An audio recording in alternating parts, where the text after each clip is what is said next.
Bien. Bueno, para que quede registro entonces, menciono que hoy, 23 de septiembre, tenemos el segundo encuentro de este ciclo de presentación de resultados, de investigaciones sobre fármacos y diagnósticos, en el contexto del grupo de estudios sociales sobre diagnósticos y fármacos, o sobre fármacos y diagnósticos, del Instituto Gino Germani.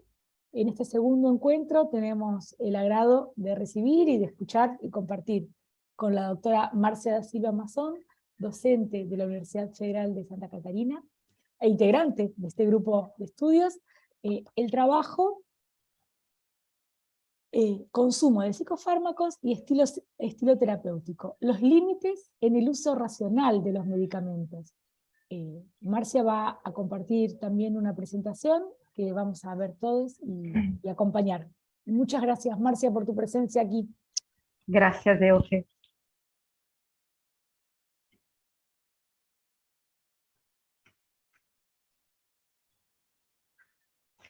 ¿Están viendo mi pantalla? Entonces, buen día a todos y todas.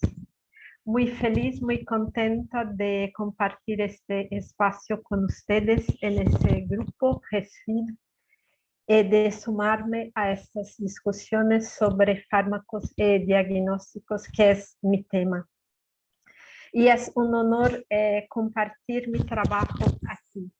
Entonces, agradezco, Eugenia, a la invitación y es un placer poder conversar, dialogar con colegas de Uruguay y otras universidades de Argentina, además de UBA.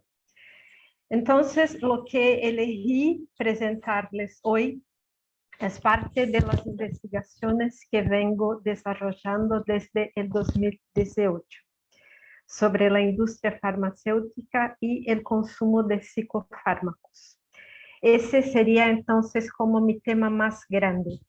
Lo que voy a presentar ahora es una reflexión sobre el uso racional de los medicamentos, artículo que será publicado en la revista Estudios de Sociología de UNESP Brasil, que es un dossier sobre conocimiento experto de la infancia, que debe estar disponible en diciembre y luego lo compartimos con ustedes. Dejo aquí también mi contacto, mi email, si quieren también pueden hablar conmigo cuando quieran. Entonces, la idea que me gustaría de hablar hoy es pensar en esa racionalidad que debe existir para que las personas consuman psicofármacos o cualquier otro medicamento de una manera que se considere adecuada, racional. Según una expresión de la Organización Mundial de la Salud, OMS, según sus documentos, es necesario informar, o mejor dicho, basta informar a la población para garantizar lo que la OMS llama uso racional de medicamentos. Es un término tan importante que se expresa por las siglas URM. Es un tema muy presente. Es un término que aparece en los documentos donde se defiende entonces este uso racional y donde se llama a la necesidad de más informaciones para los usuarios de drogas. Más información es suficiente y los usuarios como actores racionales para los fines y con preferencias dadas, como quiere la teoría económica, harán ese uso racional de los medicamentos. ¿Qué es uso racional? Es básicamente tomar el medicamento correcto en la dosis correcta y en momento correcto. Entonces, para cuestionar o para sacudir un poco este concepto de racionalidad, las invito a pensar desde el concepto de creencias o creencias compartidas, que es una expresión clásica para nosotros en sociología. Así que ese es un poco ese panorama general de lo que estoy hablando con ustedes aquí. Sin embargo, antes de adentrarnos en el concepto de creencias y hablar sobre el uso de consumo y consumo de psicotrópicos, y para pensar ese problema de una forma sociológica, propongo en primer lugar situar el contexto histórico que hace que los psicofármacos alcancen una posición tan central en nuestra sociedad hoy. Todo el mundo habla de los psicotrópicos como si fuera magia, como si fuera un milagro. Y no soy yo quien usa esa expresión. Ela aparece en una investigación que hicimos sobre el sufrimiento psíquico entre estudiantes de la UFSC. Y aquí está Bárbara, una estudiante que estuvo involucrada en esa investigación. En ese trabajo, una persona que toma Ritalina mencionó que su resultado parece mágico, como también aparece en otra investigación desarrollada por mi estudiante de doctorado, Jamie Stoll, que investiga profesores de la educación primaria y secundaria en Santa Catarina, Brasil. Los profesores también hablan de la magia en el aula como resultado de la administración de Ritalina a sus alumnos. Así, por un lado, la OMS habla de racionalidad y por otro, la gente que toma un psicofármaco o se lo administra a los niños habla de magia y de milagros para referirse, para nombrar el mismo objeto, psicofármacos.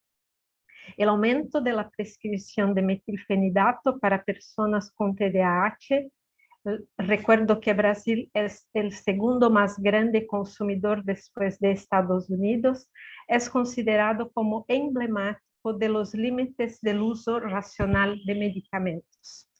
Entonces, para hablar de este contexto histórico donde los psicotrópicos ganan este inmenso poder en la sociedad actual, voy a hablar brevemente de las reformas liberalizantes que azotaron a Sudamérica en la década de 90. Este fenómeno se refuerza o entra en afinidad electiva, utilizo aquí un término de Weber, con otro fenómeno que es lo que Eva Illouz denomina surgimiento del capitalismo afectivo.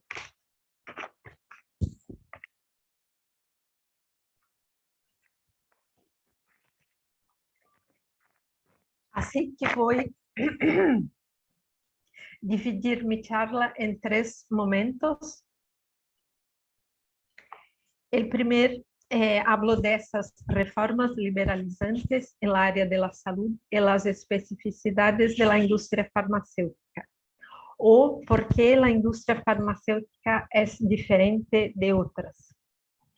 Esto también es un capítulo de un libro que está disponible en PDF y también puedo compartir con ustedes. Y movilizo aquí el concepto de bienes simbólicos de Pierre Bourdieu. El segundo punto, hablo del contexto, hablando del surgimiento del capitalismo afectivo, una expresión de Eva Illouz. El tercer punto, que es este artículo que hablo de los límites del uso racional de los medicamentos con los datos documentales y revisión bibliográfica en 2 análisis. La primera, un análisis de una nota técnica de CONITEC, que es la Comisión Nacional de Análisis de Nuevas Tecnologías en Salud del Ministerio de Salud, sobre la evaluación de la no incorporación de metilfenidato y lisdesinfectamina para el tratamiento de TDAH por el Sistema Único de Salud en Brasil.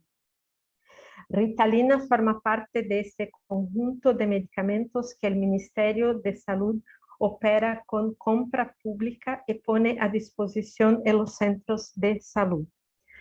Conitec elaborou esta nota técnica evaluando estudios sobre Ritalina. Me interesa mostrar a ustedes las reacciones de los psiquiatras y usuarios de Ritalina que se manifestaron en una consulta pública.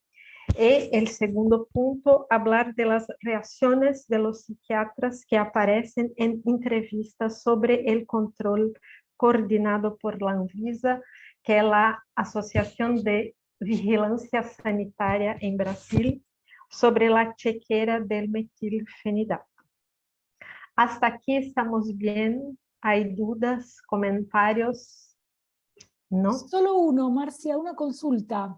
Sí. Había noticias de Anvisa, porque aquí en Argentina el equivalente es el ANMAT, ¿sí?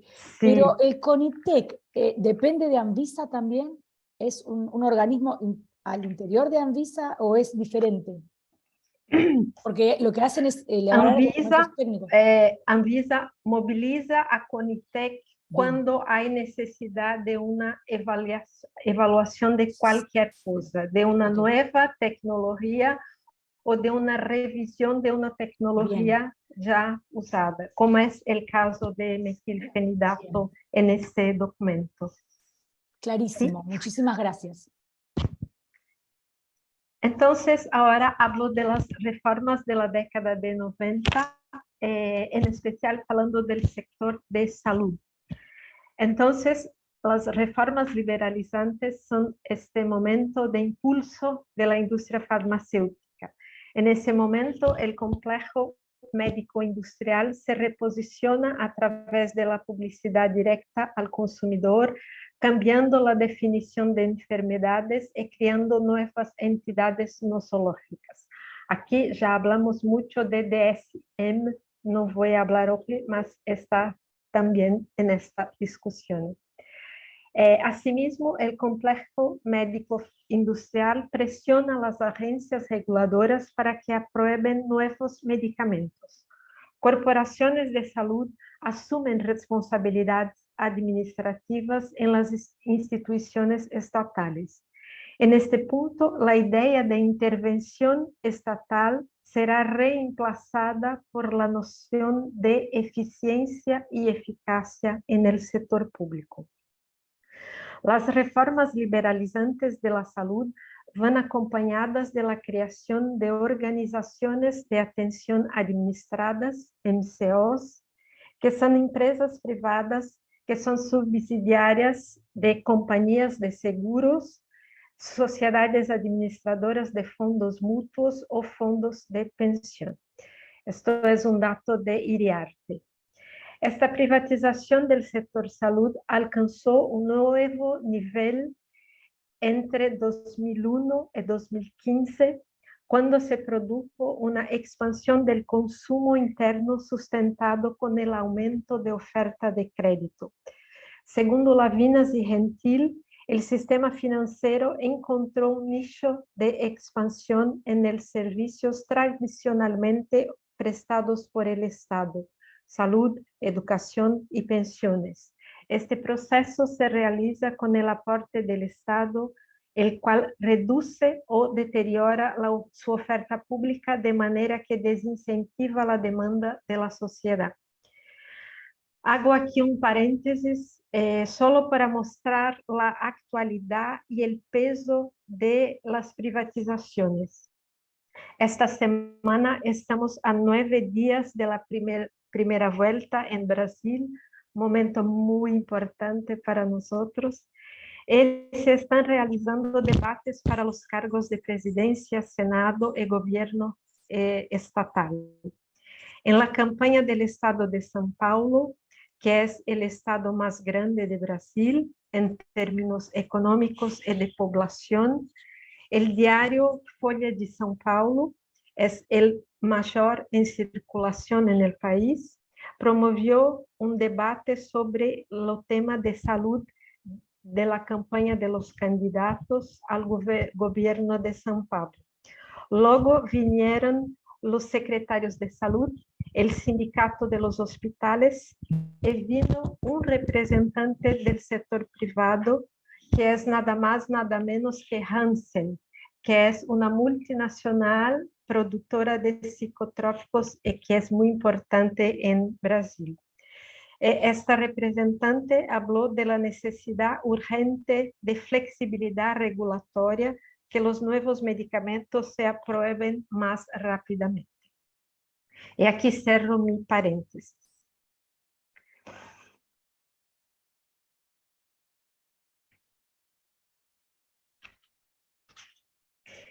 E agora, então, hablo dessa especificidade da indústria farmacêutica.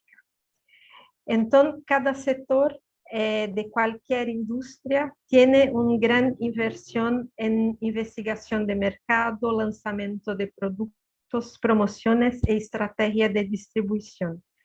Este hecho tiene un gran impacto en los hábitos y decisiones de los consumidores. Esto también sucede con la industria farmacéutica.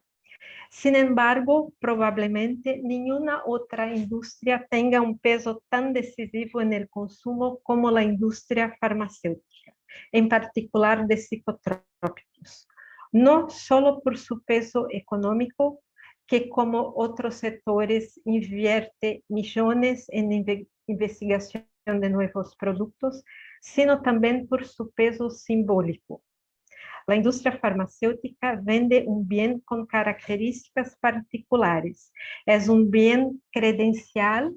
La experiencia de consumo del bien no se verifica antes como ropas ni durante como los viajes, solo después de su consumo y bajo el análisis de los efectos esperados evaluados por un especialista y vendido por procuración.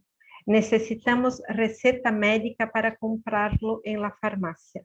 Esto significa que el consumo de drogas es único en relación con otros bienes disponibles en el mercado. Tiene una característica especial de los bienes simbólicos.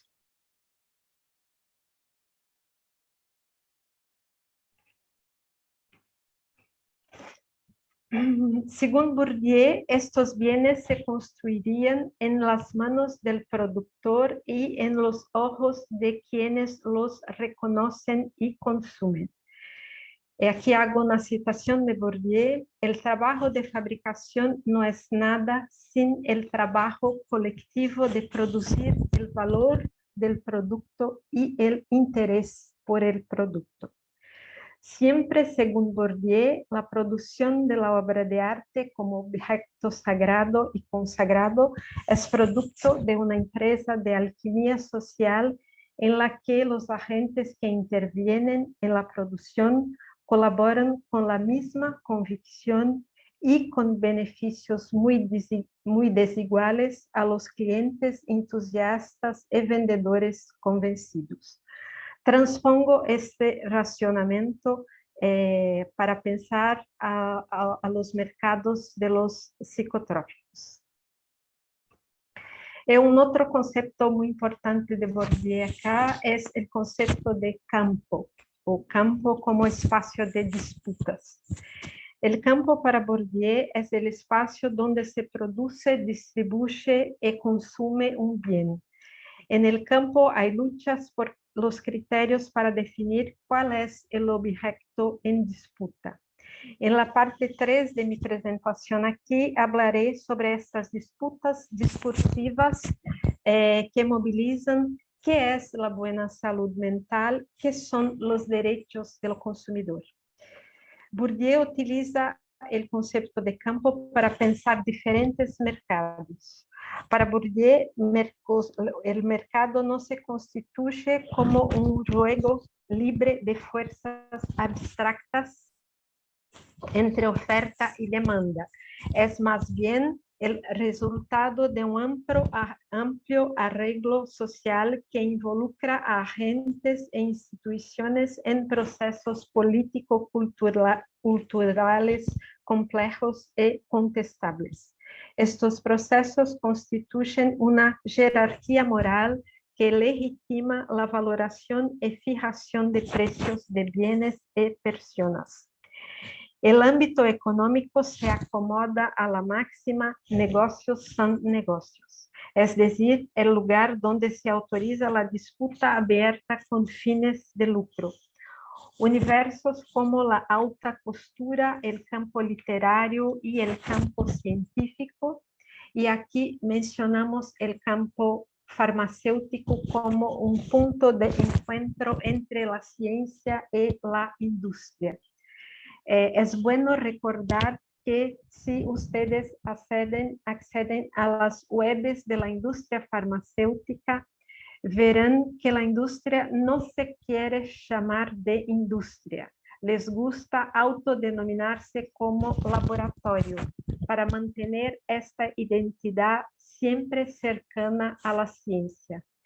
Y como estos espacios están constituidos por la competencia en torno a la cuestión de la legitimidad, y en estos espacios reina un ejercicio constante de negación de la lógica de la ganancia.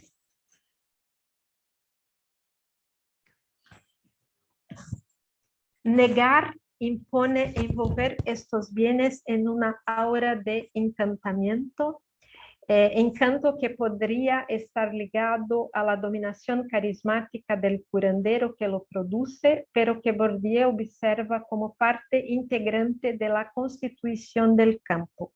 El principio de eficacia no se encuentra en la fuerza del carisma ni en la estructura, sino en la dinámica del espacio estructurado de posiciones, o lo que Bourdieu llama el círculo de creencias. Aquí podemos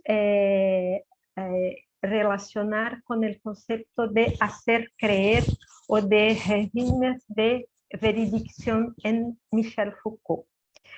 El principio de la eficacia de todo acto de consagración no es otro que el campo mismo, el lugar de la energía social acumulada, reproducida con la ayuda de agentes e instituciones a través de las luchas, a través de las cuales tratan de apropiarse de ella.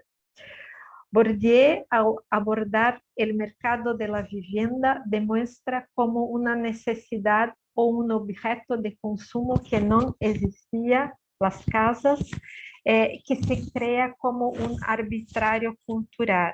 Esto involucra el encantamiento a los efectos o los efectos poéticos de la publicidad, que asocia la adquisición de una vivienda con valores sagrados como familia, garantía de futuro, herencia para los hijos, entre otros. Veremos en mi presentación cómo el discurso que defiende el tratamiento de TDAH con Ritalina se envuelve en la idea del derecho sagrado del consumidor. Hasta aquí vamos bien. ¿Hay cuestiones? ¿Niño, una cuestión? Súper, súper claro y muy estimulante también las articulaciones que vas planteando, Marcia. Muchas gracias. Gracias a usted, Eugenia.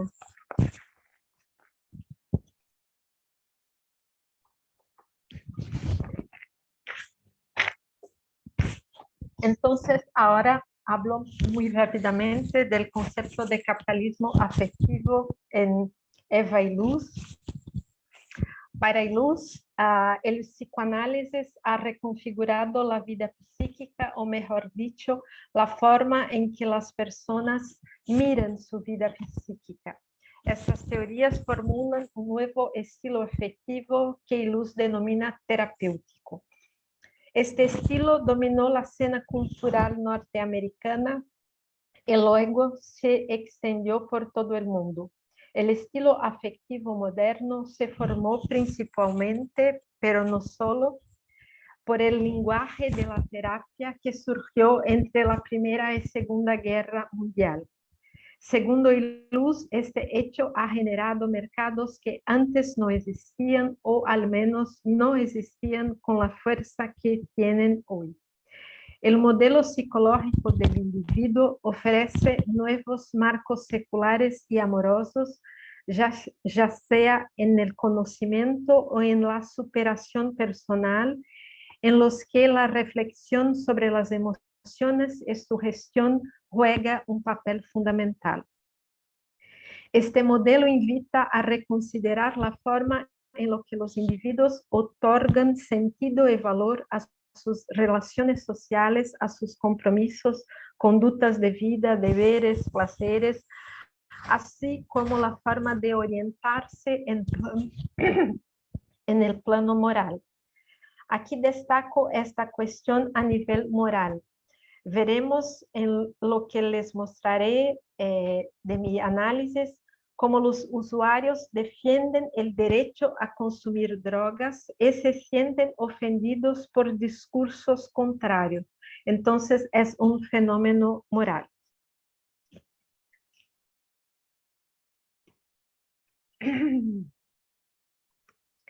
También Iluz habla del saber sí, ese saber de psiquiatría y psicología que se basa en un discurso científico justificado por métodos de objetivación, clasificación, observación y medición empírica.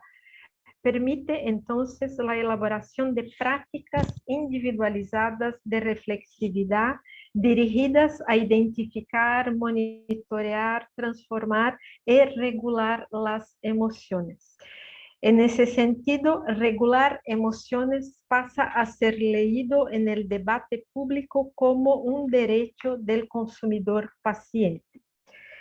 Ese discurso ofrece una receta genérica y por tanto personalizable que da sentido a las relaciones entre emociones vividas y hechos vividos.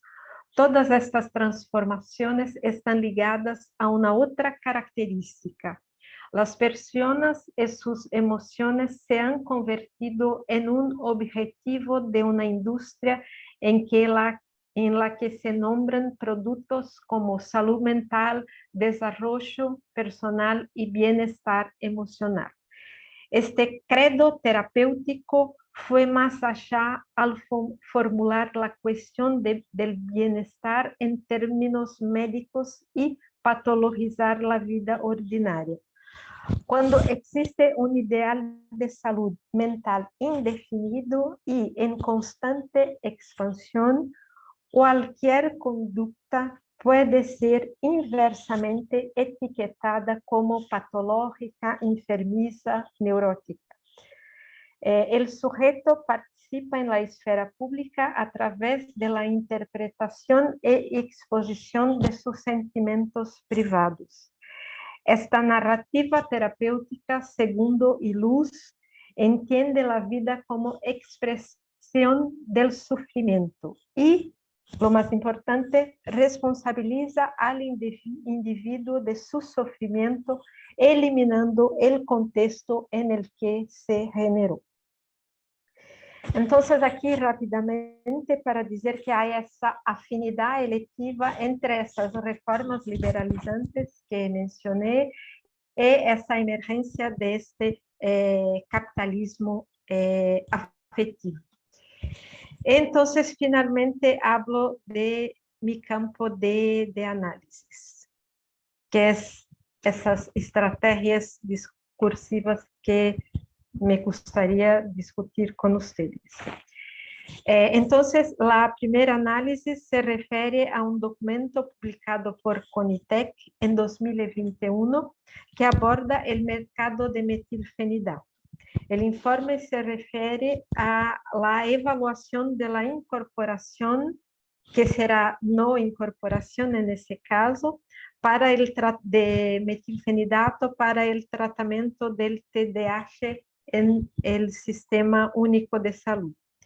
Entonces, Conitec, en una sesión de 9 de diciembre de 2020, resolvió que el asunto sea puesto a disposición en una consulta pública y dio una recomendación desfavorable a la incorporación de lisdesinfectamina y metilfenidato al SUS.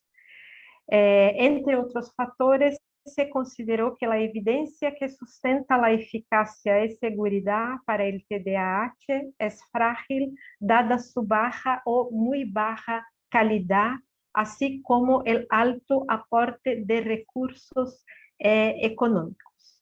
Y el asunto fue puesto a disposición en consulta pública realizada entre 5 y 25 de enero de 2021. Los integrantes de CONITEC decidieron entonces por unanimidad de recomendar la no incorporación.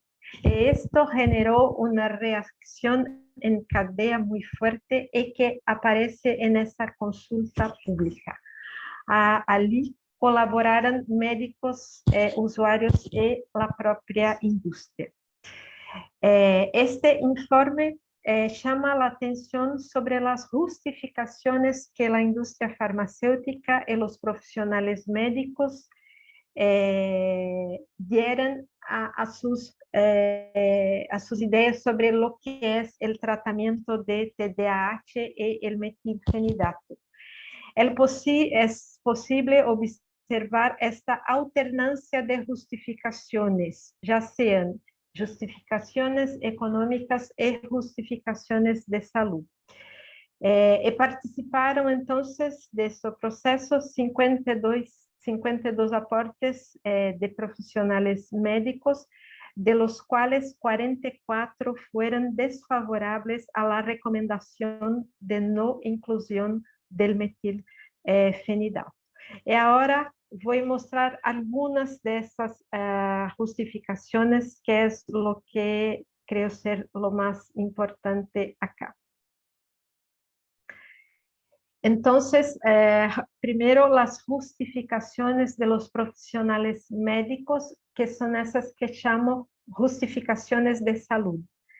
La medicación ayuda a niños, adolescentes y adultos en el tratamiento del déficit de atención, ya que la terapia por sí sola no es efectiva.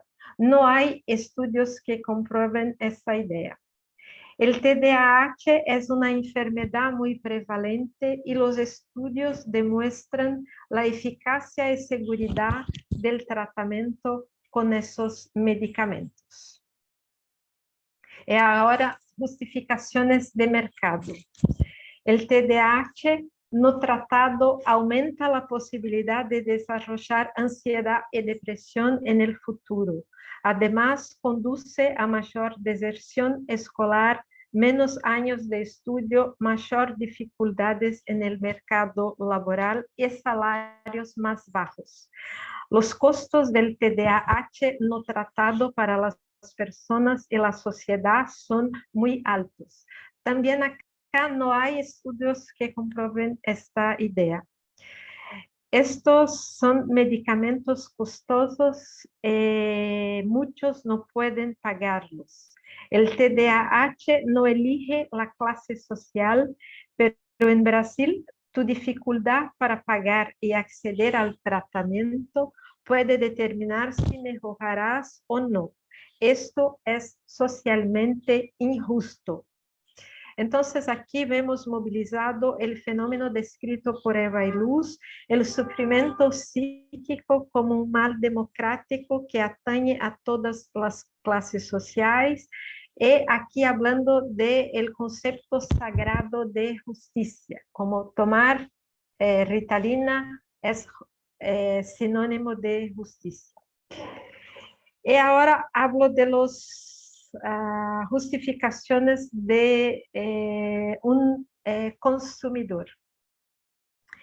Nuestra Constitución, en su artículo 5, nos garantiza el acceso a la salud, y ese acceso debe ser de forma que privilegie a todos los ciudadanos brasileños. Soy TDAH, y aquí vimos también el concepto de bioidentidad de Conrad. Ciudadano contribuyente de esta nación, es consciente de que todos necesitan tener acceso a lo que es suyo por derecho. Entonces aquí de nuevo esta idea del derecho como algo sagrado, el derecho es acceder a metilfenidato. por último, a industria farmacéutica, en ese caso Novartis, que se manifestó ante la recomendación de no comprar el medicamento que fabrica, envió una propuesta brindando un descuento en el precio del medicamento. Entonces, ante las controversias sobre la eficacia o no del psicotrópico que podría defenderlo, opta por una justificación de mercado, paliar la inversión que hace el Estado en la adquisición del fármaco. Y por último, aquí termino, el desempeño de Anvisa. Anvisa es entonces ese organismo regulador de medicamentos en Brasil. Desde la década de 2000, el uso racional del metilfenidato viene siendo destacado como objeto de preocupación por la Anvisa, a través de informes producidos sobre la distribución farmacoepidemiológica de sustancias controladas. Hubo un aumento de ventas de metilfenidato, por lo que el Ministerio de la Salud determinó que la notificación de metilfenidato sea la misma que la de los opiáceos. Para adquirir la primera chequera se requiere que el profesional haga una solicitud a través de un formulario de registro con firma notariada. Los talonarios subsecuentes serán liberados ante la presencia de una autoridad sanitaria que acredite la colocación de un sello del profesional en todas las hojas del talonario. Claro, hay críticas al control del metilfenidato por parte de los psiquiatras. Ese procedimiento fue muy criticado. Entonces, hablo aquí de las críticas de los médicos. Entonces, aquí igualmente es posible constatar esta alternancia de justificaciones hora de mercado involucrando pacientes como consumidores con derechos, hora de salud. Cito a un trabajo de Carlini et al. De 2003, que habla que 72% de los médicos creen que la notificación provoca un efecto intimidatorio en el paciente y la familia. Sería posible que consideraran la enfermedad más grave de lo que inicialmente pensaron. Entonces, aquí vemos una justificación de salud. Discúlpame, Marcia, ¿a qué Sí. te referís con notificación? ¿Que hagan la receta, o sea, que llenen un talonario como resultado de la consulta? ¿Notificación No, aquí es de un qué? otro proceso, disculpa. Aquí el primero, la consulta pública es de 2021, que es una bien. cosa que es no comprar Sí, eso está claro. Ritalina con Sí, recursos sí. públicos. No Esto es una incluirlo cuestión. dentro del La otra vademécum. Sí. cuestión, sí. Y la otra cuestión son los médicos que atienden sus pacientes. Sí. Hay en Brasil una, no sé cómo hablo eso en español, para nosotros es un talonario. Sí, el recetario. Es un recetario de un color diferente, Sí, es sí, sí. azul. Bien. Entonces, bien. es ese recetario que es exigido ahora, es demandado para que puedas acceder a Ritalina, metilfenidato, Venvanse, Aderale y otros. Bien, yo me ¿Claro? refería en particular a lo que vos mencionás del trabajo de Carlini del 2003, que decís que es en la diapositiva anterior, y vos decís que la notificación funciona, tiene un efecto intimidante. ¿A qué te referís con la notificación? ¿A que les informen el diagnóstico, que hagan una receta? No. Perdón. Cuando la persona va a farmacia con su receta, ella tiene que dejar sus documentos y la farmacia anota el nombre de la persona que tomó el medicamento, que lo compró. Y allí está registrado esos Bien, ese documentos. registro, Es algo bien. más burocrático para la compra que otros medicamentos, ¿no? Hay un momento en la farmacia, cuando vas a comprar un medicamento como ese, es cosa de 15, 20 minutos hasta el final de esta compra. Es todo un ritual y todas las personas que están en la farmacia te ven haciendo eso. Es algo un poco tenso, no sé cómo decir eso mejor, mas es como eso, ¿sí? Otros 86% consideran que el requisito burocrático entonces conduciría a una falta de interés por farmacias en mantener el producto en stock. Entonces aquí una justificación de mercado. Y otro 70% afirmó que la notificación avergonzaría al comprador, eso que hablamos ahora. Entonces aquí también una justificación de mercado y la movilización de la idea de lesión a un derecho del consumidor. Entonces termino, paso aquí a mis consideraciones finales. Entonces, las consideraciones sobre el uso racional de los medicamentos parten de la premisa de que más información es suficiente para que los actores considerados racionales hagan uso racional de los medicamentos. Pensar las sociedades en la era del capitalismo, del estilo terapéutico, y a partir de la idea de creencias compartidas, permite iluminar las relaciones de poder que imponen los objetos y los discursos como criterios de clasificación de la realidad, construyendo la idea de lo razonable en un contexto dado. La industria farmacéutica y la profesión médica a veces operan justificaciones de salud y a veces justificación de mercado, movilizando a los consumidores como actores del mercado y libres para tomar sus decisiones sobre la compra de psicotrópicos. El cuestionamiento del consumo de psicotrópicos puede sonar como una lesión de derechos.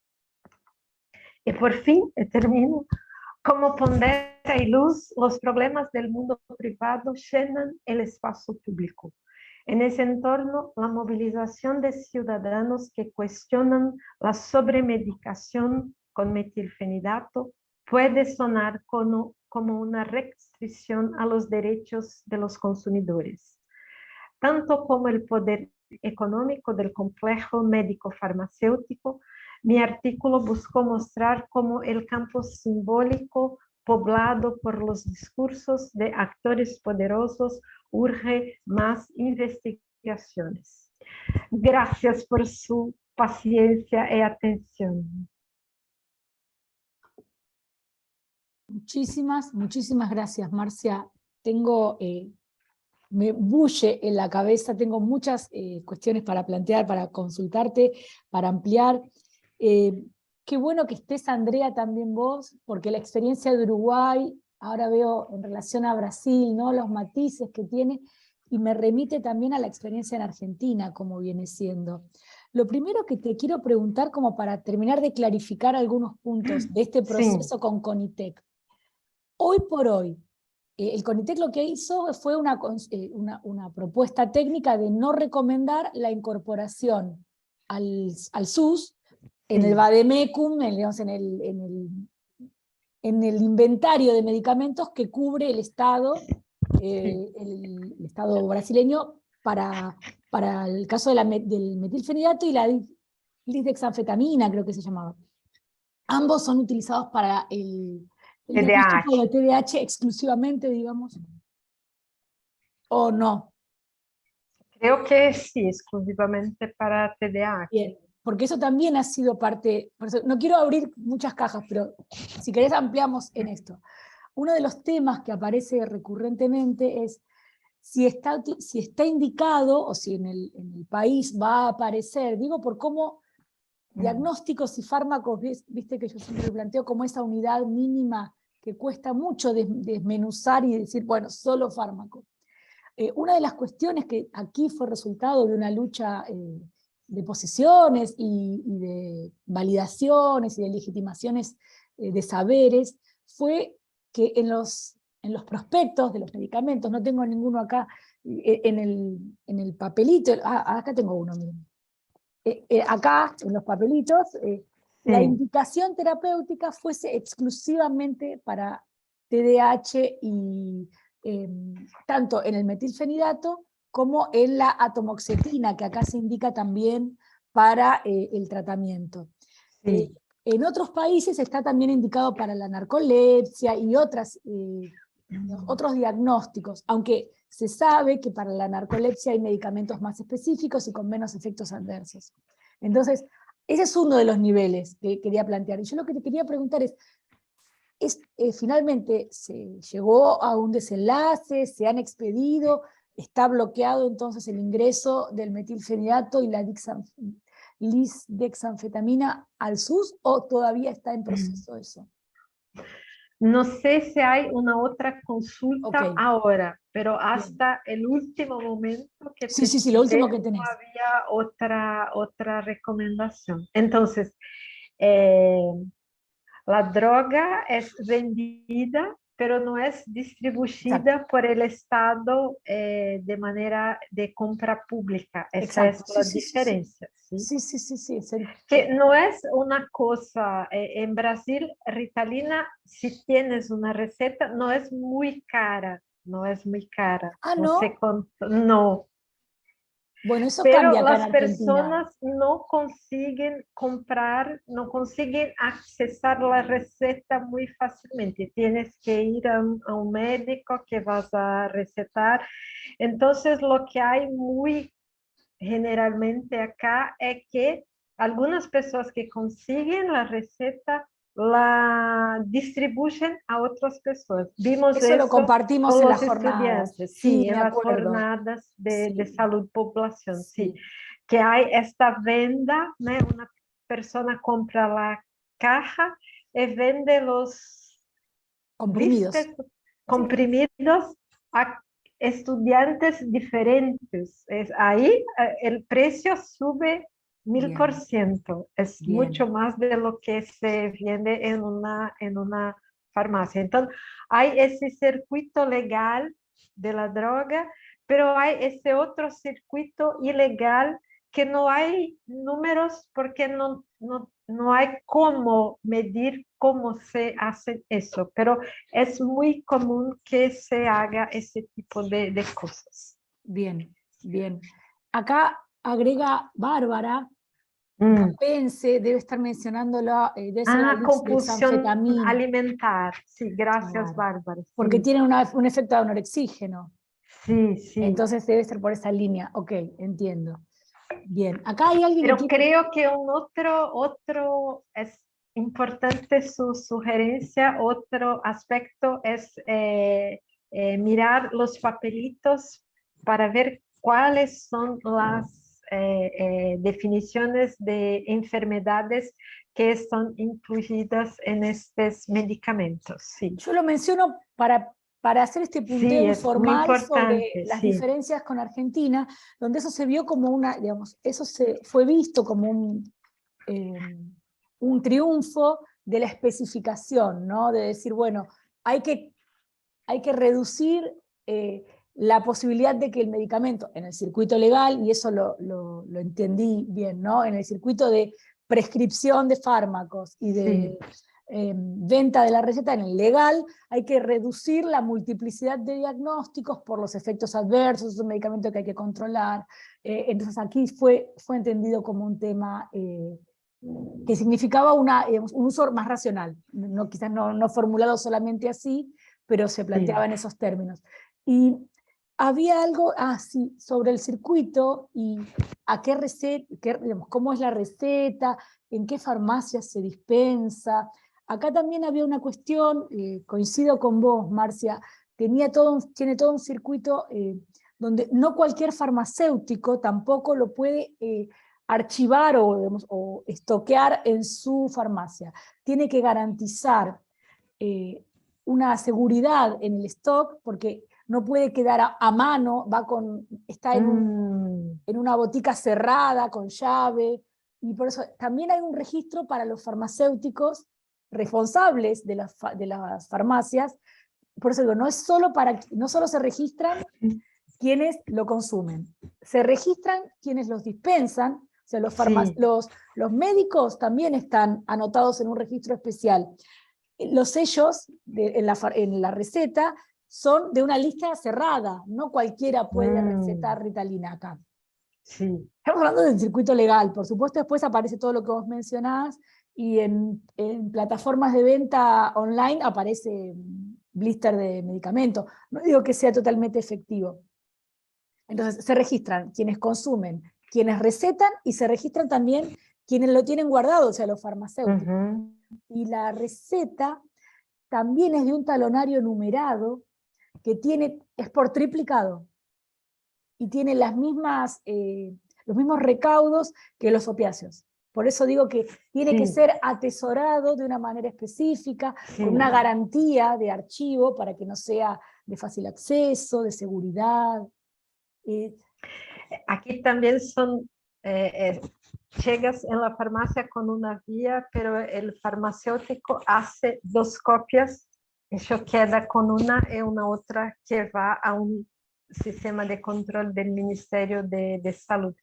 Pero no sé, no conozco en Brasil si hay control de cuáles son las farmacias que hacen la dispensa. No sé si es otro tema interesantísimo. Yo sé que parece algo básico, ¿no? Gracias. Claro, parece algo muy técnico, pero hace a todo el entramado simbólico que implica asistir a la compra, la cuestión de la visibilidad, ¿no? Es como en un banco, que ir a cambiar plata el fenómeno de circulación, cómo los psicofármacos circulan por la sociedad, cuáles son esos rituales de pasaje de la industria a la distribuidora, a la farmacia, a llegar al consumo. Yo hago 2 comentarios y dejo para que otros compañeros conversen, pero lo primero, a pesar de todos estos recaudos, vos podés constatar, todos tenemos una noción de que hay otros circuitos. A pesar de todos estos recaudos, hay otros circuitos. Y lo segundo, me parece, en estos argumentos, donde los discursos de la salud y los discursos económicos tienen fronteras difusas, aparece también el discurso de los farmacéuticos a cargo.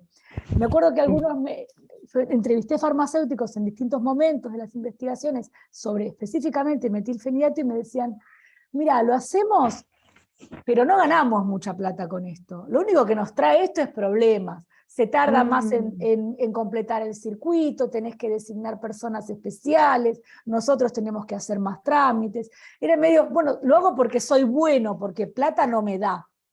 Sí. Interesante. Interesante, también, digo, en estas fronteras también la aparición del farmacéutico, no el laboratorio solamente, o la industria, sino también el comerciante, ¿no? El que está a cargo de uno de los locales. Sobre todo porque estamos hablando de un ámbito privado. Sí, y es interesante tal vez hacer esta comparación que en el circuito ilegal la droga va de manera muy pacífica, la coordinación es perfecta, te trago mañana, me pagas después, todo va bien. Y cuando hablamos de farmacia, de los circuitos legales, problemas, tienen que controlar las recetas. Entonces, esto es uno de los dilemas entre esa racionalidad y la idea de magia. Para quien es magia, que el circuito ilegal en general es algo que me traga lo más rápido, necesito estudiar hoy y tomo una... y fíjate cómo esa ausencia primero que la regulación es vista como una traba. Y eso empalma, digo, toda la cuestión mágica, urgente, empalma de una manera en una afinidad electiva, lo mencionarías vos quizás, con la lógica liberal, donde las regulaciones son vistas como una traba y lo que importa es la circulación y el acuerdo de los agentes en el mercado, ¿no? De los agentes que son todos iguales, compradores, vendedores, y los consensos se pueden lograr si hay, digamos, cuanto menos trabas existan. Eso se empalma también con la idea de la urgencia, de la necesidad y del derecho también. Me pareció esa parte me pareció muy interesante, porque esta idea del acceso, la información sobre un medicamento, sobre una acción terapéutica, lo que quiera mencionarse, sobre un diagnóstico. Y el acceso en el discurso liberal están puestos en un mismo plano. Sí. Sabemos que conocer de algo, estar informado, no implica acceder de por sí. Hay un montón de cuestiones, y que las trabas al acceso no tienen que ver solamente con regulaciones estatales, tienen que ver con desigualdades económicas, en términos generales, pero acá el plano tiene que ver más con pensar la información y el acceso exclusivamente considerando al Estado como aquel agente que pone trabas. Sí. Eso me parece que hay un empalme muy sofisticado entre el derecho, la universalidad de los accesos, ¿no? Pensado Sí. de otros resortes. Y como los propios psiquiatras se ponen en contra ese discurso de OMS de uso racional de medicamentos. Su propio discurso es algo que va amenazando esa idea de usar racionalmente los medicamentos. Es algo increíble. Es que hablamos aquí de discursos oficiales, de documentos, Total. pero hay muchos discursos en internet, en blogs, en Facebook, en Instagram, de muchos médicos que hablan en contra la regulación. Sí, eso es muy, muy presente en Brasil. Las asociaciones de pacientes, Asociación Brasileña de Déficit de Atención, ABDA, que tienen psiquiatras que participan de ella y que hablan en nombre de los pacientes. Eso es muy presente en Brasil. Sí, sí. Andrea, eso, por favor, quería que nos cuentes qué impresiones te trae todo esto. A ver, primero muchas gracias, Marcia, por la presentación, que la verdad estuve anotando montones de cuestiones, porque yo creo que esto de la idea del uso racional de medicamentos es muy importante. Me parece que es una noción central a este complejo médico-industria, y que además, por lo menos en lo que sucede acá y lo que yo conozco con médicos con los que he tratado, es un concepto que lo mantienen como un valor positivo. Sí. Entonces, a mí me ha pasado cuando trabajo con algunos médicos que ellos siempre traen la cuestión del uso racional y sirve dentro del campo médico. En realidad a veces sirve para poder criticar los hábitos de prescripción de los médicos entonces para ellos es una noción que creo que por eso me sorprendía cuando decías, hay médicos que en realidad están criticando la noción de uso racional de medicamentos, porque lo que yo veo acá es que aquellos médicos que tienen alguna posición crítica con respecto a la industria y el lugar que pone a la práctica médica, en realidad usan este concepto de una forma elegante de criticar a la industria, ¿no? Y a sus propios colegas, sin llegar a una ruptura total, porque me parece que el campo está minado de cuidados entre médicos e industria para no llegar a una ruptura total. Entre gauchos no se pisan el poncho, Andrea. Bueno, sí, claro, me parece, pero eso me parece que es un concepto importantísimo. Y además me resulta bien interesante lo que señalaste sobre la construcción de una cierta moralidad con respecto a los usos de los fármacos, ¿no?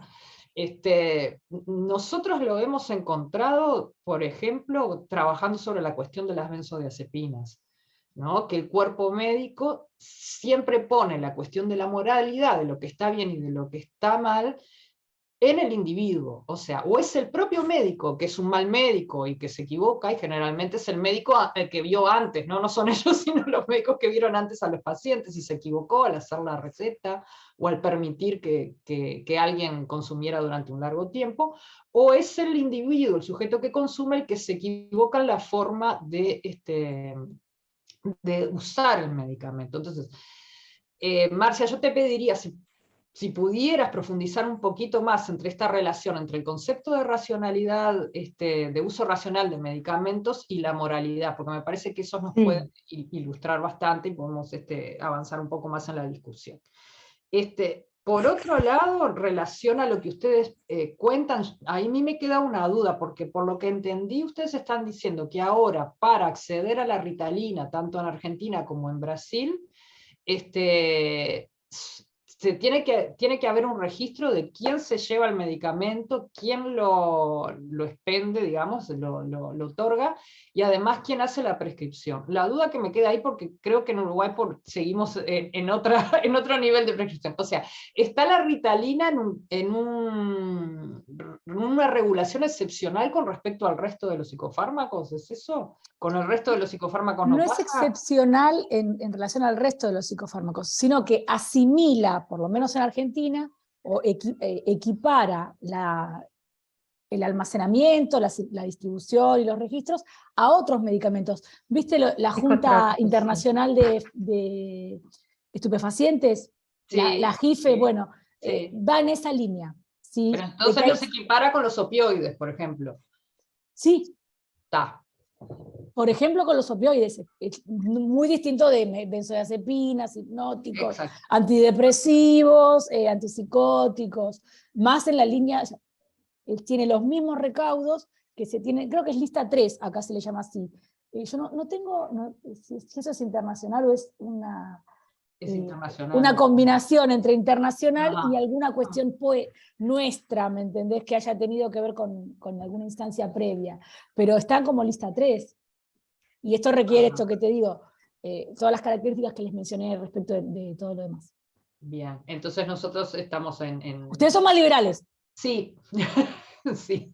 Y lo de Marcia, esto que vos planteás de la relación con la moral, me parece que, ya que hablaste de Weber, hay una afinidad electiva entre una moral, un sentido común y una creencia donde el discurso liberal es el sustrato que hermana todas esas dimensiones, ¿no? Bien al estilo de la ética protestante y del espíritu del capitalismo, Marcia. Sí. Estamos en esa. Pero bueno, listo, perdón. Sí. Gracias, Andrea, por sus comentarios. El primer punto, la cuestión de las élites médicas en salud mental en Brasil.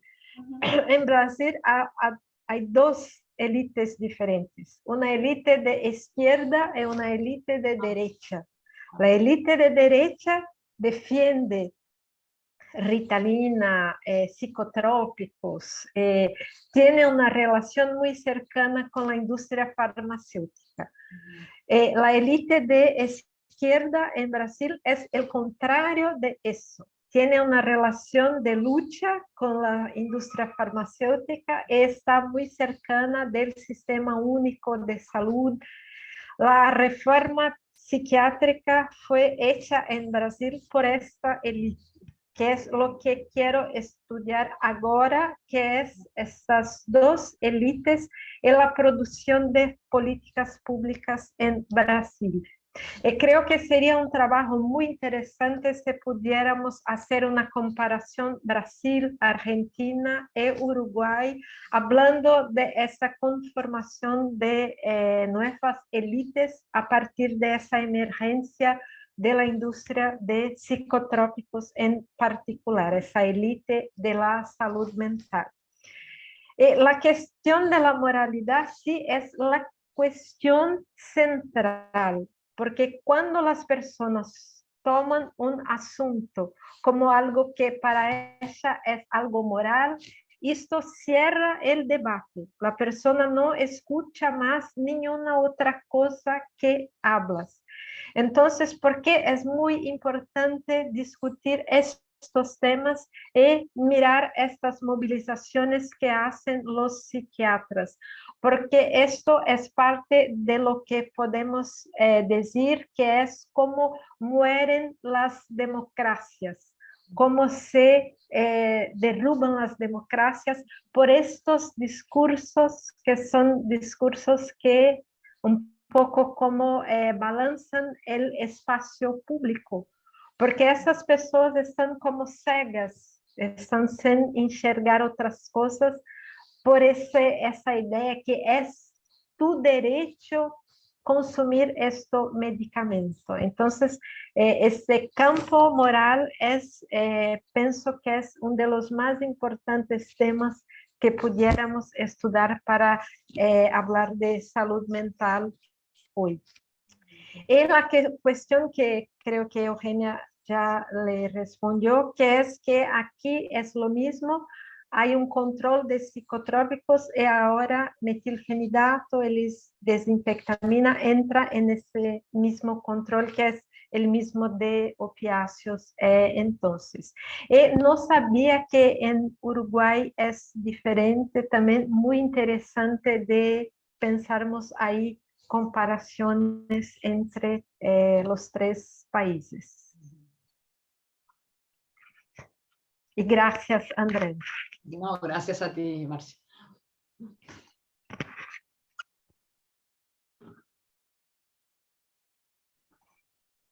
Álvaro, tu experiencia en Chile. Álvaro es psiquiatra en Chile.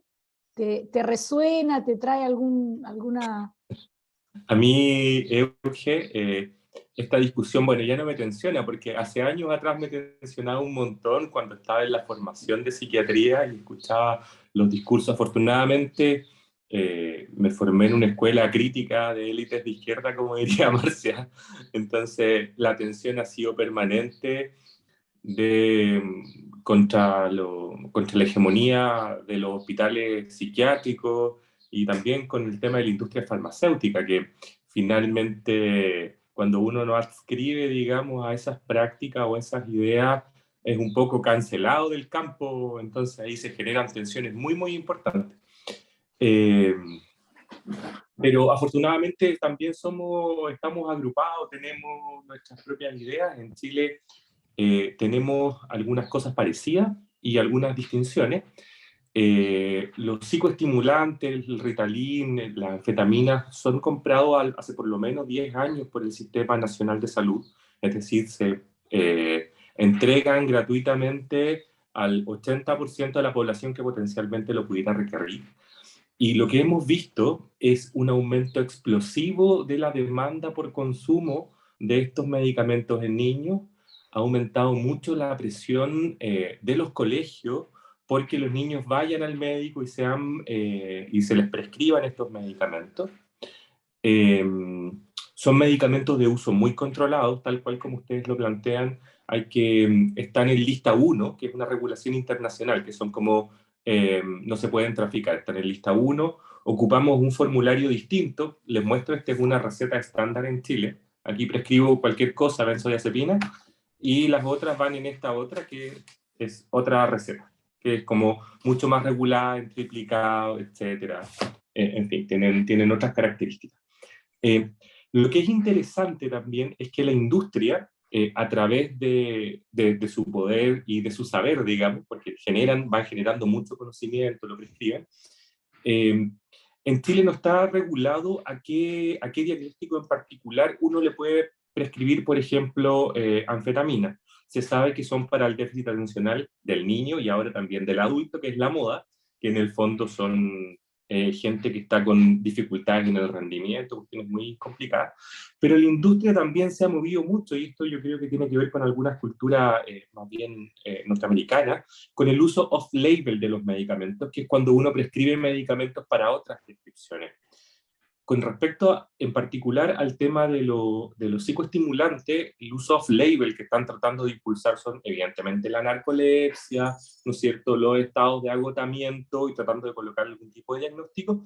Y ahora en los últimos años se ha metido mucho el uso de psicoestimulantes para lo que se ha denominado el tratamiento de los síntomas residuales de la depresión. Es decir, en aquellas personas que están, por ejemplo, usando antidepresivos convencionales, los que conocemos, inhibidores recaptables, y que no están completamente con los resultados esperados porque siguen fatigados, cansados, con sueño, entonces la alternativa sería usar psicoestimulantes, porque lo que plantea la industria es que una depresión que no está siendo abordada en esos ámbitos está siendo subtratada y la posibilidad de que el paciente se recupere funcionalmente disminuye. Entonces, en el fondo, el discurso que se está instalando ahí, y esta es una percepción mía, es que si uno no prescribe estos fármacos al final del tratamiento, está ejerciendo una mala práctica, porque no está tratando completamente bien a las personas. Entonces, hay mucho en juego. En Chile es fácil conseguir los medicamentos con prescripción. Sin prescripción es muy difícil, está muy regulado, efectivamente lo tienen que dispensar los farmacéuticos, pero yo creo que también hay mucha presión social, hay mucha deseabilidad, como por la idea de consumir, de rendir más, que son ideas muy neoliberales. Entonces, hay harta presión respecto a ese tema y hay poca regulación. Eso les puedo contar, no sé si general, pero somos... Gracias, Álvaro. Tres cosas que me gustaría de comentar de sus comentarios. Primero punto, la entrega gratuita en Chile. Ese es un punto para nosotros en sociología económica que es central, que a veces no conseguimos mirar que el Estado es un constructor de mercados, que hablamos de privatizaciones, que son las empresas, no. El Estado es el principal actor, sea que libera las cosas, sea que compra eso y entrega a las personas. Entonces, esa idea de que el Estado construye mercados es central. La segunda cuestión, que es la presión de los colegios.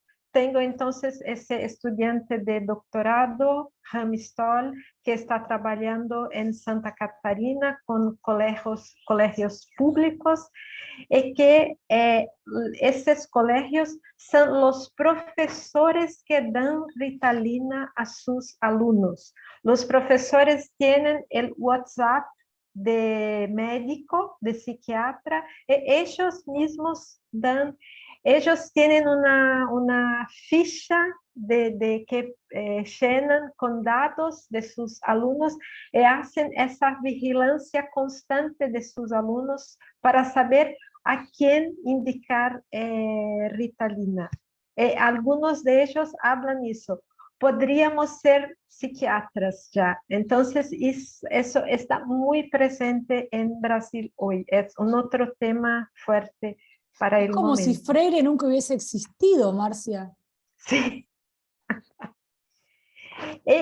O que es lo más interesante de las escuelas es dónde aparece eso. Aparece en esas escuelas en el estado de Santa Catarina, que la mayoría de los profesores son lo que se llama ACP. Tienen un contrato que no es un contrato oficial, son profesores precarizados. Entonces, es en ese ambiente que surge ese interés mayor de indicar Ritalina a sus alumnos. Quieren, como nos dice Sandra, una aula tranquila. Entonces, Ritalina es perfecto, ¿eh? Deja la aula tranquila. El tercer punto que pensó ser muy importante, Álvaro, es la cuestión de uso off-label. En Brasil, eso es muy fuerte, el uso de Ritalina para crianças, niños de 2 a 6 años de edad. No hay trabajos que indiquen ese uso, entonces es un uso completamente off-label, que se llaman los órfanos de estudios, y que los médicos pueden hacer eso con esa justificación de lo off-label. Entonces es un otro tema muy importante. Y gracias, Álvaro.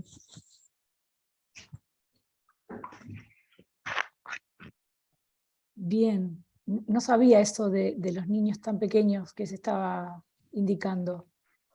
Sí, hay que tenerlo en cuenta. ¿Alguien más? No quiero así nombrar, pero sabemos, nos conocemos, hemos compartido muchos espacios. Si tienen ganas de conversar acerca de algo, quieren destacar alguna cuestión, algo de lo que Marcia estuvo conversando con nosotros, con los aportes de Andrea, de Álvaro. que les resuene, que les parezca interesante para sus propias investigaciones o intereses.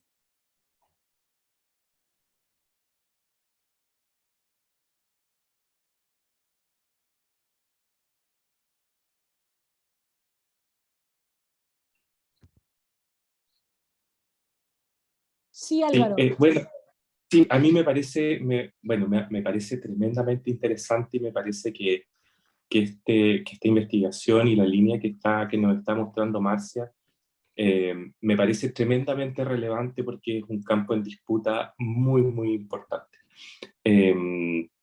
Yo estoy en mi investigación en particular tiene que ver con modelos de recuperación y con formas no farmacológicas de disponer y de apoyar, digamos, no como formas de cuidado. Me he formado en diálogos abiertos que tiene que ver con todo esto de la no medicalización, etc. Entonces estoy como muy metido en ese cuento. Y me parece que una arista que sería interesante investigar es de qué otras maneras la prescripción de medicamentos no racional puede generar daño, que es como la medicación, yo lo pienso como ya superpuesto en la práctica, como la medicación en psiquiatría y en los malestares y los sufrimientos psíquicos en general, que posibilita pero también que obtura. Y me parece de que ahí hay unos elementos súper centrales de que cómo nuevamente la psiquiatría se pone en el lugar del control social, en la frontera, ¿no es cierto?, donde la violencia, donde el sufrimiento, donde la opresión son anuladas y como tiradas afuera. Y me parece ahí que también habría una lista que trabajar en cómo uno prescribe la no medicalización. Y es algo que a mí me ha hecho mucho, ha sido bien complejo, como de prescribir fármacos. Es como, ¿sabe? Cómo se instala ese diálogo, cómo se instala ese discurso de que hay circunstancias en la vida que de repente vale la pena vivirlas desmedicalizadamente, que no son enfermedades, sino que son circunstancias vitales. Como la niñez, ¿no? Como esto de las aulas tranquilas, que a mí me conmueve tanto, niños usando antipsicóticos, o niños pequeñitos con risperidona, con Ritalina. Al final, de alguna manera, todas estas formas van performando y van creando un mundo. Entonces me parece que es central que estas cuestiones se pongan en discusión y se investiguen. Sí, Álvaro, hago un solo señalamiento. El control social tiene una faceta de violencia, de agresión, de represión, pero también estamos hablando de control social cuando hablamos de toda esta faceta de persuasión, de incorporación de hábitos, de moralización. Entonces, también todo esto va estableciendo, de alguna manera, aquellos territorios de lo que se puede problematizar, de lo que se puede incorporar a las disputas discursivas y prácticas, y lo que, como mencionó Marcia, para mí de una manera muy elocuente, como cabe dentro de la moral, es indiscutible. Eso también es control social. Y por eso me parece interesante también recuperar las categorías clásicas de los análisis y poder pensar élites, pensar clase como algo transversal a estas problemáticas. Esto ocurre en escuelas de alto rendimiento académico, en los países en los que el medicamento es caro, como nos pasa acá, o por lo menos es la última referencia que tenemos de estudios empíricos, pero nos consta que en Uruguay está también asociado a sectores populares la indicación de... Entonces, todas esas transeccionalidades que nos remiten a lo que siempre llamamos las grandes categorías de la sociología, marca esta pauta, ¿no? Como hay líneas que son propiamente vinculadas al control social, que se ha llamado históricamente más duro, de violencia, de represión, de anulación de subjetividades, pero también los modelamientos de ciertas subjetividades, donde hay cosas que entran dentro de lo que hay que legitimar, de lo que hay que validar en términos morales, y otras cosas que todavía pueden ser problematizadas. Y ahí me parece esto que yo mencioné acá, esa moral liberal de sentido común, es un constructo poderosísimo para pensar los efectos de verdad que tiene. Y en esos efectos de verdad, las discusiones que se pueden dar o que están ocluidas también. Creo que una comparativa de cómo se han venido dando esas cuestiones es fundamental en nuestros países, con estas claves ya más claras, ¿no? Aquí en Argentina está también esta disputa que vos mencionás en términos de saberes, Marcia, y tenemos acá, que no es privativo de nuestro país, pero en nuestro país tiene ciertas características, el empalme del campo de la salud mental con el campo de los derechos humanos. Entonces, la noción de derecho, de acceso y de ciudadanía tiene otros condimentos que están siendo revisados en las discusiones públicas, ¿no? Es también parte de lo que se está disputando ahora, de hacer ver el acceso, el derecho, la información, como algo que posiciona la ciudadanía y el sujeto con otras coordenadas que las que venimos conociendo hasta ahora, en nuestro país, al menos en el debate público, sí.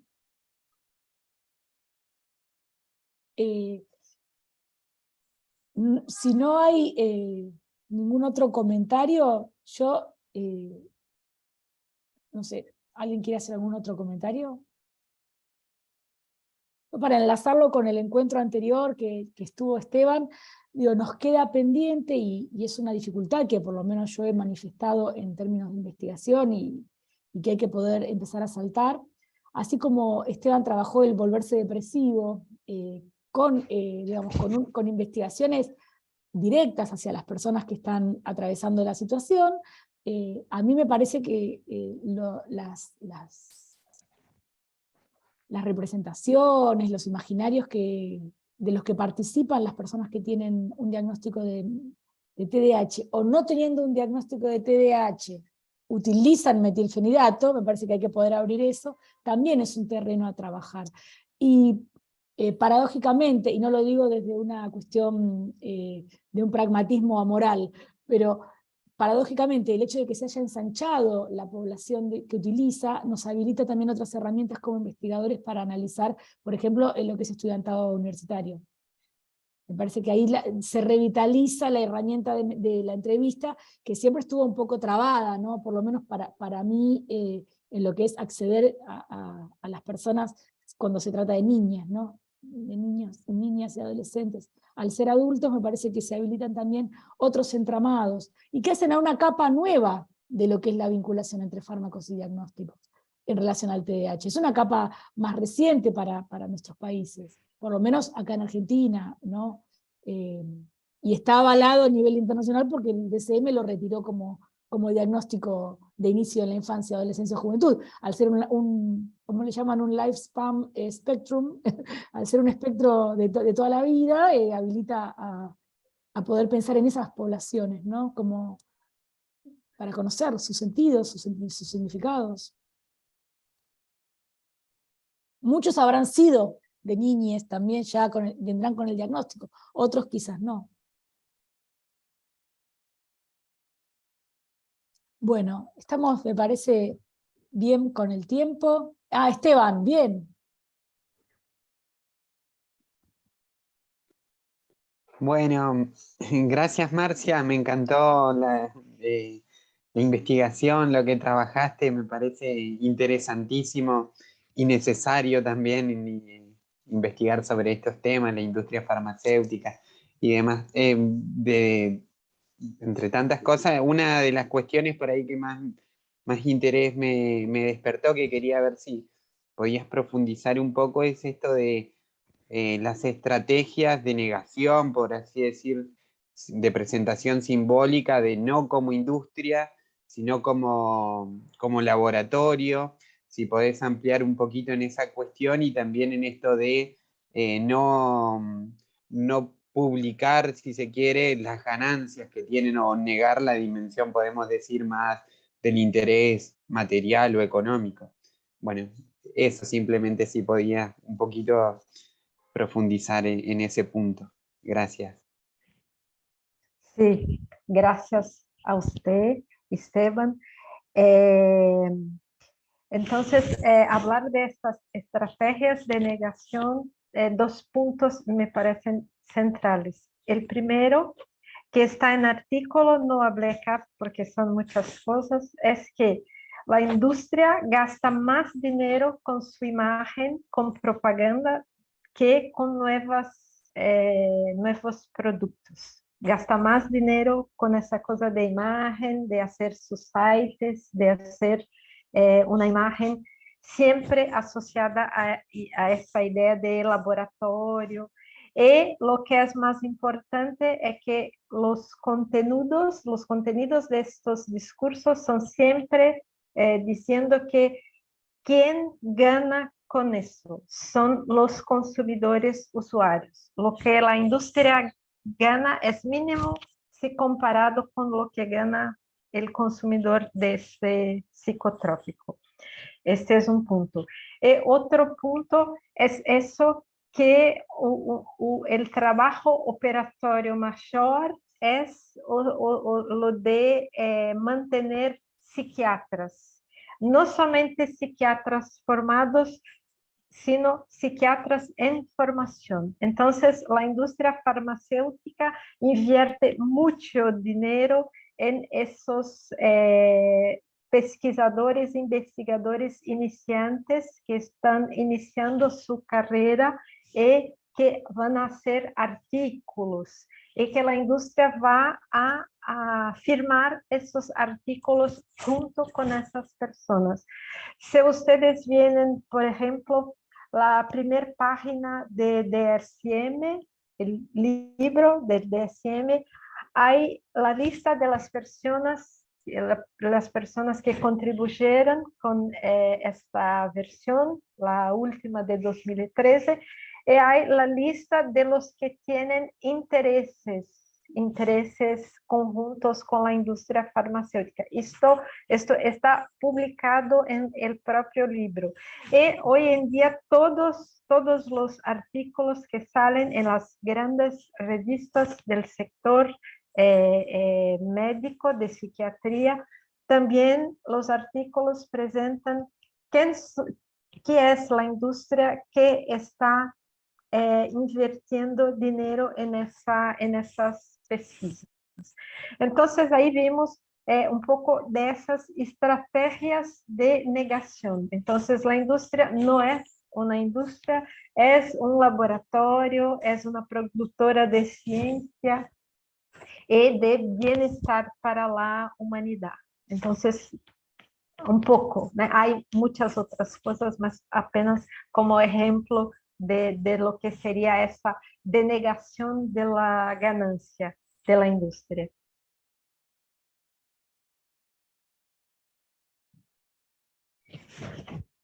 Yo quería hacer un comentario, porque lo interesante de esto es que es al mismo tiempo que hay una negación, como señala Marcia, las cosas que nosotros hemos escuchado dentro del cuerpo médico, cuando uno le pregunta, bueno, ¿y cómo es la relación de los médicos con los laboratorios?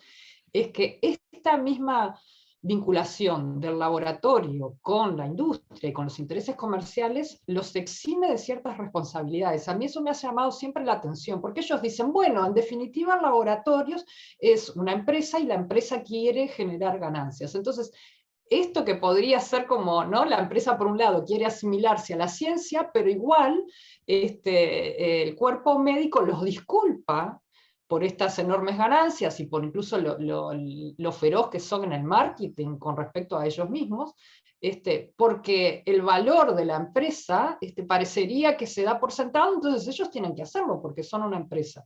Entonces me parece que nuestro campo de estudio está lleno de contradicciones, que son como cuestiones que aparecen al mismo tiempo, que se niegan y sin embargo siguen sosteniendo la situación como está. Sí, Andrea, en Brasil la industria farmacéutica ella mantiene los congresos de los médicos.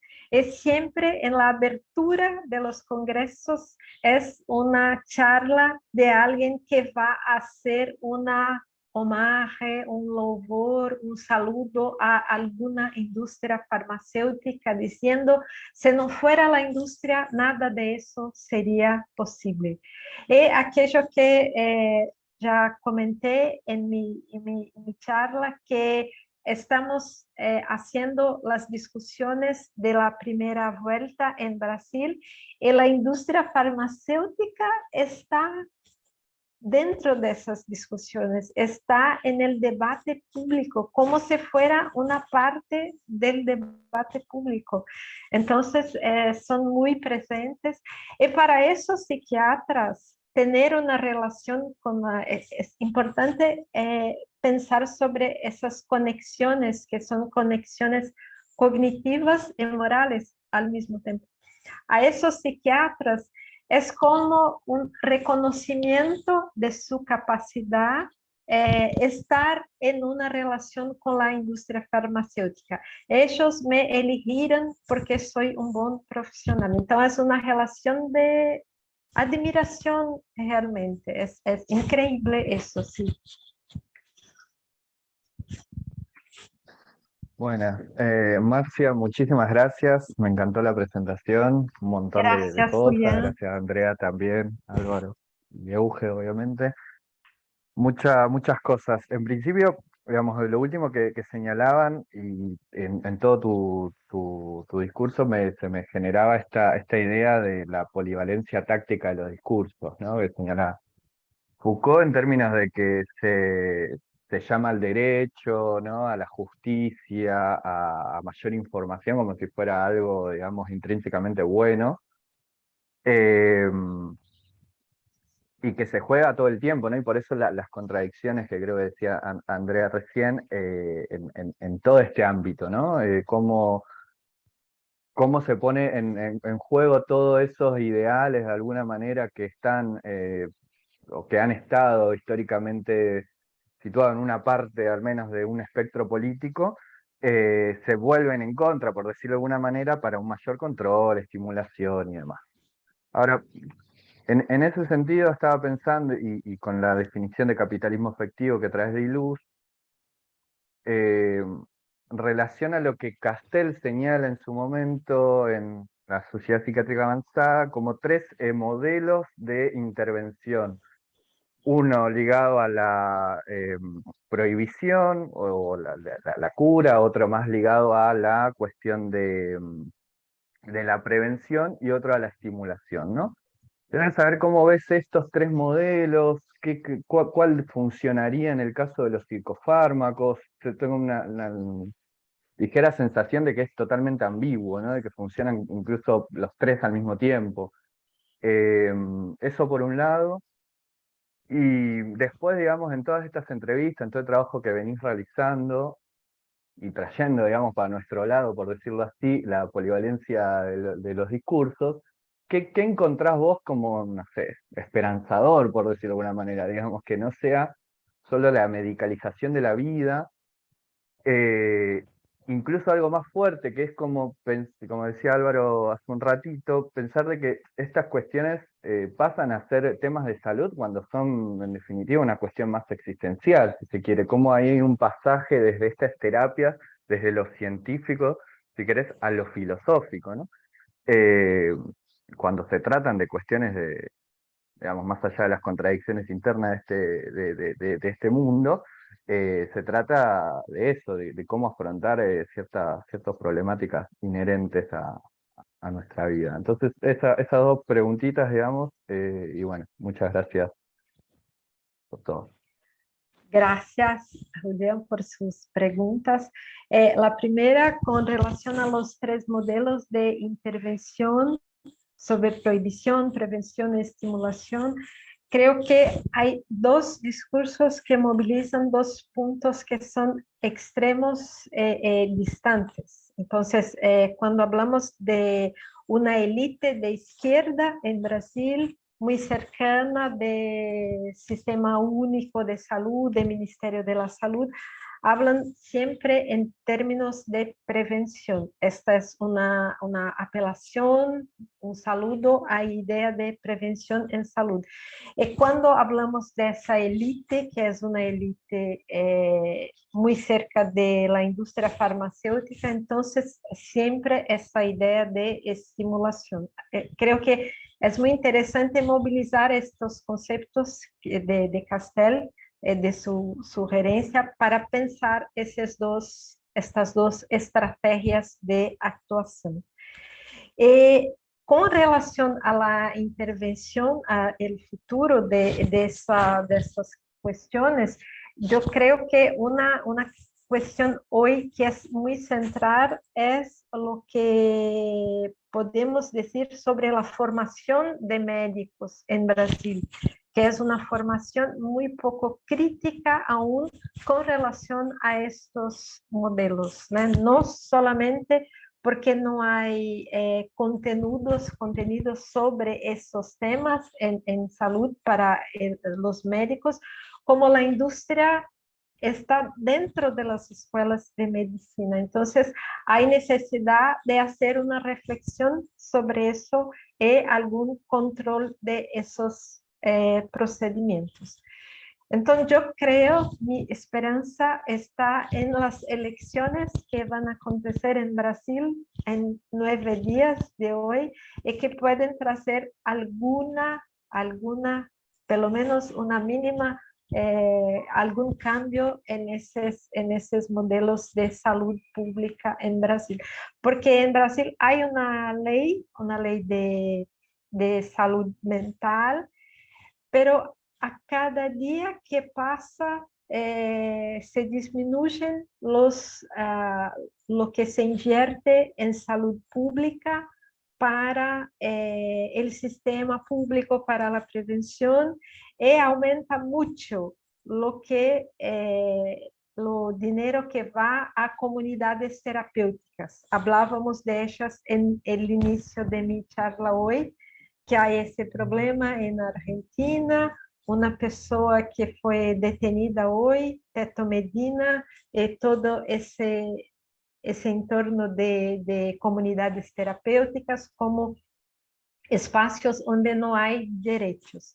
Entonces, en Brasil pasa lo mismo, y las comunidades terapéuticas durante el gobierno de Bolsonaro recibieron mucho dinero, no por el Ministerio de Salud, mas por el Ministerio de las Ciudades. Es un otro ministerio, pero es ese modelo de salud que Brasil siempre condenó desde su constitución de 1988. Entonces, estamos en un momento muy crítico acá, y que pienso que con este cambio político en Brasil, quizá ocurra, que tendremos ahí, creo, algunos cambios.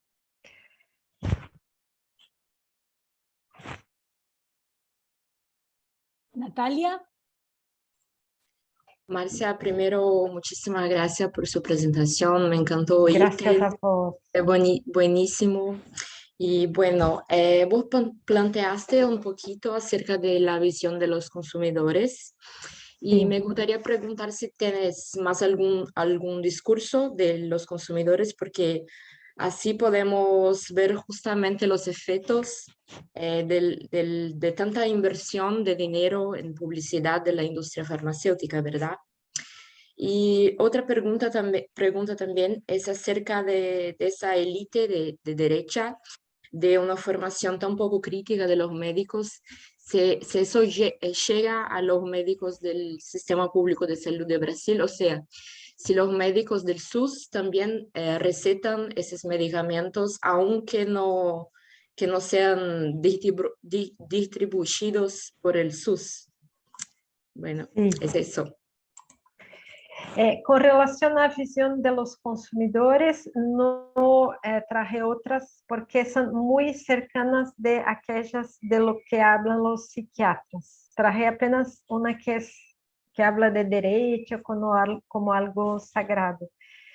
Pero es importante para pensar la visión de los consumidores de estudiar, que es otra cosa que me interesa, esta Asociación Brasileña de Déficit de Atención, ABDA, que es una asociación sin fines lucrativos de pacientes, usuarios, pero que involucra médicos psiquiatras con ella. Entonces, es un campo interesante de estudio.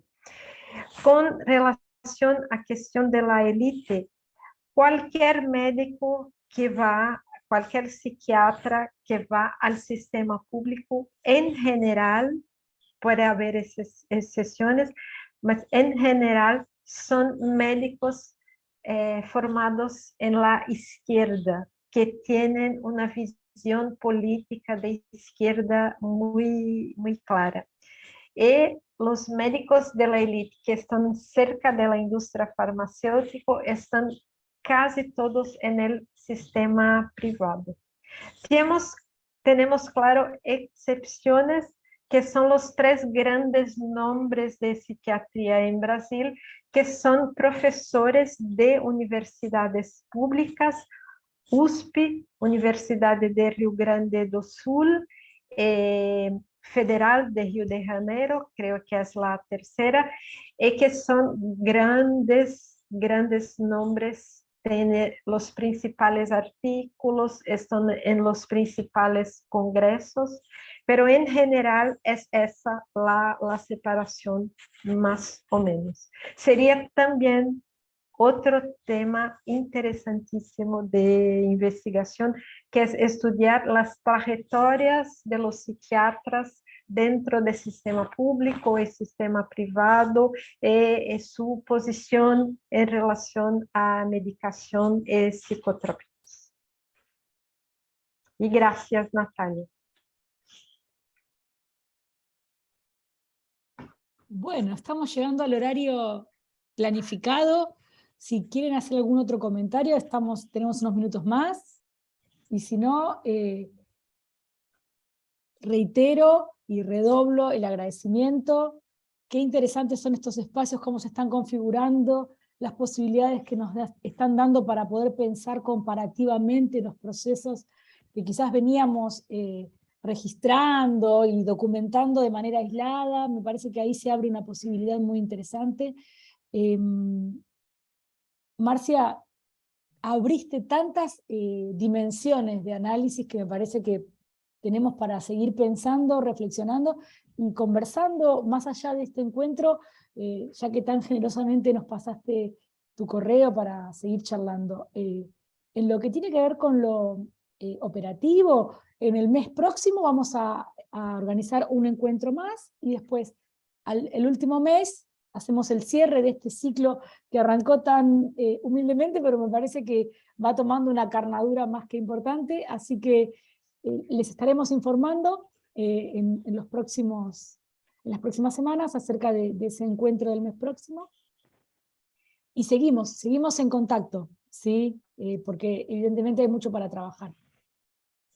Gracias, Eugenia, gracias a todos y todas por la participación, fue muy bueno. Sí. Sí. Gracias. Bien. Hasta luego. Besos. Que estén muy bien. Gracias. Gracias. Gracias. Bye bye. Suerte.